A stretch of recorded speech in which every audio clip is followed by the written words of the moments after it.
जय श्रीमन नारायण। आइए जानते हैं चैत्र शुक्ल एकादशी या फिर कामदा एकादशी की व्रत कथा।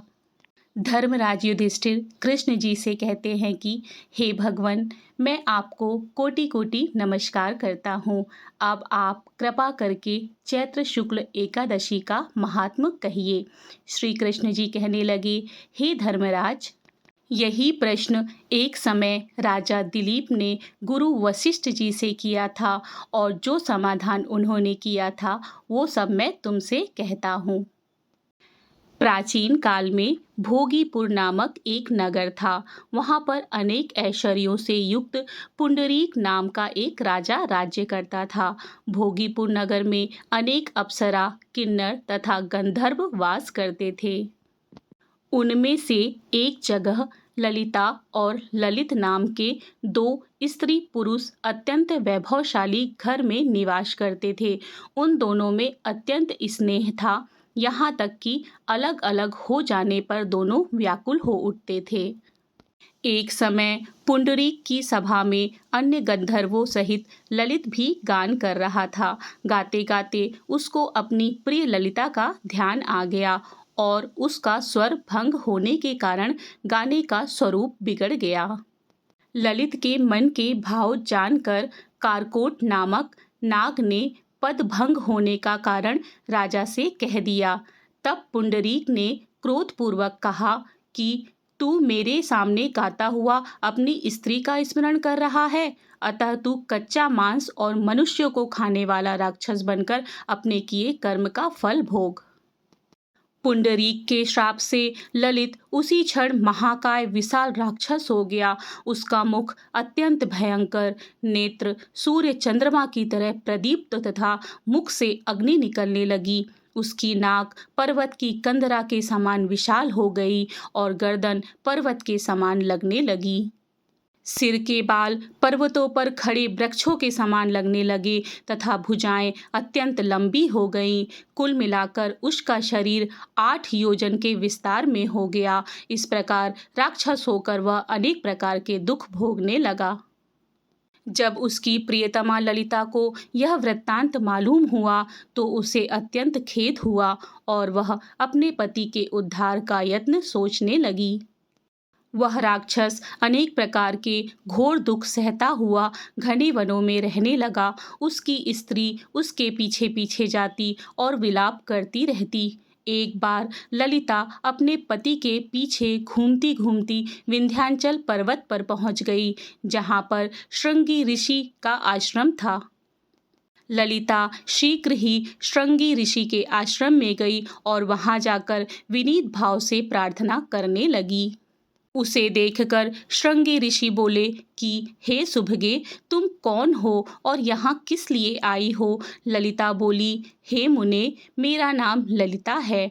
मेरा पति राजा पुंडरीक के श्राप से विशालकाय राक्षस हो गया है। इसका मुझको बहुत दुख है। उसके उद्धार का कोई उपाय बतलाइए। श्रृंगी ऋषि बोले, हे गंधर्व कन्या, अब चैत्र शुक्ल एकादशी आने वाली है, जिसका नाम कामदा एकादशी है। इसका व्रत करने से मनुष्य के सब कार्य सिद्ध होते हैं। यदि तू कामदा एकादशी का व्रत कर उसके पुण्य का फल अपने पति को दे देगी तो वह शीघ्र ही राक्षस योनि से मुक्त हो जाएगा और राजा का श्राप भी अवश्य मेव शांत हो जाएगा। मुनि के ऐसे वचन सुनकर ललिता ने चैत्र शुक्ल एकादशी आने पर उसका व्रत किया और द्वादशी को ब्राह्मणों के सामने अपने व्रत का फल अपने पति को देती हुई भगवान से इस प्रकार प्रार्थना करने लगी। हे प्रभु, मैंने जो यह व्रत किया है इसका फल मेरे पतिदेव को प्राप्त हो जाए, जिससे वह राक्षस योनि से मुक्त हो जाए। एकादशी का फल देते ही उसका पति राक्षस योनि से मुक्त होकर अपने पुराने स्वरूप को प्राप्त हुआ। फिर अनेक सुंदर वस्त्र आभूषणों से युक्त होकर ललिता के साथ विहार करने लगा। उसके पश्चात वे दोनों विमान में बैठकर स्वर्गलोक को चले गए। वशिष्ठ मुनि कहने लगे कि हे राजन, इस व्रत को विधि पूर्वक करने से समस्त पाप नष्ट हो जाते हैं तथा राक्षस आदि की योनि भी छूट जाती है। संसार में इसके बराबर कोई और दूसरा व्रत नहीं है। इसकी कथा पढ़ने या सुनने से वाजपेय यज्ञ का फल प्राप्त होता है। इति श्री कामदा एकादशी व्रत कथा। जय श्रीमन नारायण। अब आइए जानते हैं कामदा एकादशी का व्रत कैसे करना है। कामदा एकादशी के दिन सुबह जल्दी उठकर स्नान करें, साफ सुथरे वस्त्र पहने, भगवान विष्णु का ध्यान करें और व्रत का संकल्प लें। सूर्य को अर्घ्य दें। पूजा के लिए एक चौकी पर पीला वस्त्र बिछाएं और भगवान विष्णु की मूर्ति या तस्वीर स्थापित करें। फूल, माला, पीला चंदन, अक्षत और भोग आदि अर्पित करें। घी का दीपक जलाएं और धूप जलाएं। एकादशी व्रत कथा, विष्णु चालीसा और विष्णु मंत्रों का जाप करें। उसके पश्चात आरती करें। पूरे दिन भगवान विष्णु का स्मरण करें। तुलसी के पास घी का दीपक जलाएं और तुलसी की परिक्रमा करें। शाम को भगवान विष्णु और देवी लक्ष्मी माँ की पूजा करें। पारण के लिए अगले दिन द्वादशी तिथि को शुभ मुहूर्त में व्रत का पारण करें। ब्राह्मण को भोजन कराकर दक्षिणा देकर विदा करने के बाद ही स्वयं भोजन ग्रहण करें। दूध, दही और फल खा सकते हैं। सब्जियों का सेवन भी किया जा सकता है। तुलसी के पत्ते नहीं तोड़ने चाहिए। किसी को अपशब्द नहीं बोलने चाहिए तथा बड़े बुजुर्गों का सम्मान करना चाहिए। बाल और नाखून नहीं काटने चाहिए।